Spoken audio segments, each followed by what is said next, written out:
Colorado State and Michigan. Michigan opens up 2.5 or 2, depending on where you shop and look. Right now on the board, Colorado State catching against this team. If I can pull it up, and we got it on the screen too. 2.5 still with a total 140 or 139.5. So I bring this up because these are two teams which I kind of, of course, Michigan, you fall out of love with a Michigan team. I thought they were going to be very good this year, and ultimately not.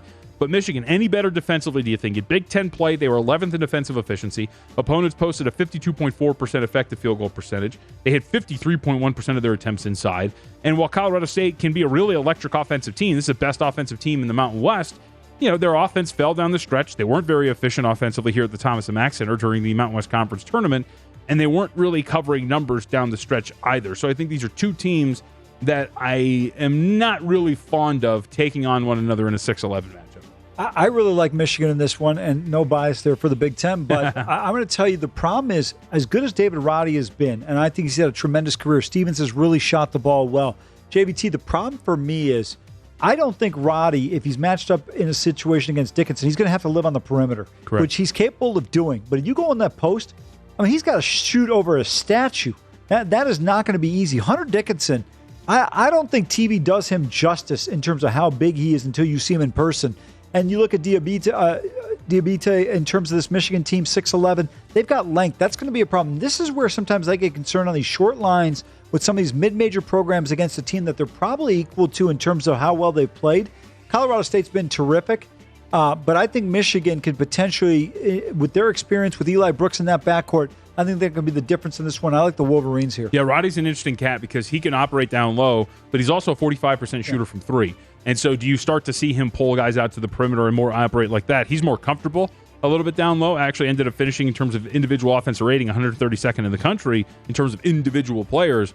But the change in Roddy's game, and if you start to see him face the basket a little bit more and operate a majority of these times outside, because not only are you talking about the size there for Michigan down low and a Dickinson type, but you mentioned it, Diabate is a very athletic 6'11", right? You can go down the list. There's a lot of good forwards here on this Michigan team that could contain him down low if need be or if they get switched onto him. So, and here's the thing, too, with Colorado State, as I mentioned, like being less than impressed with them all.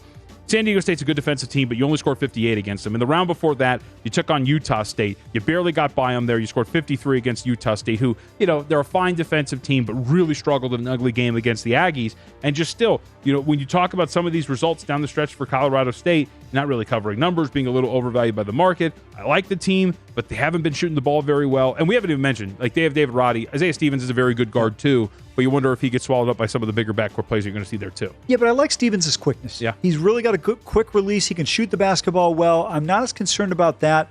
But to me, again, it's going to come down to what Roddy does. And by the way, JVT, if Roddy gets in any kind of foul trouble, they're in trouble. And the question is, who's going to guard Dickinson inside?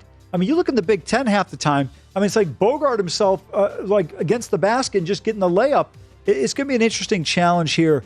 I thought Colorado State got a bad matchup for them in the first round. I think this is a good team, and I'm not as concerned that they were struggling a little bit in Mountain West. I think San Diego State's terrific. We know that how good they are defensively. Boise State, I'm not going to hold that against them. And then the familiarity of playing against teams twice a year, having seen them for a number of years, I think it makes it a lot easier on opponents when they face off against Medvedev's team. To your point, too, here, a somewhat small Colorado State team. David Roddy at 6'6" is primarily a front court player. John Tanji at 6'5", Chandler Jacobs 6'3", and their starting backcourt is Isaiah Stevens, Kendall Moore, both 6 foot. So a very small team for Colorado State in this matchup against Michigan. It's going to be tough. And, Dave Ross and I were talking one day, I think it was the Murray State-Florida State game. He bet Murray State, and he goes, I knew I lost my bet when I walked into the arena, and I saw the size of Florida State. Is it the John Morant one? Yeah, the John Morant. Oh, yeah. I watched that. I watched that at the D with Mike Palm. Yeah, we were watching it together. And it's a good memory. Yeah.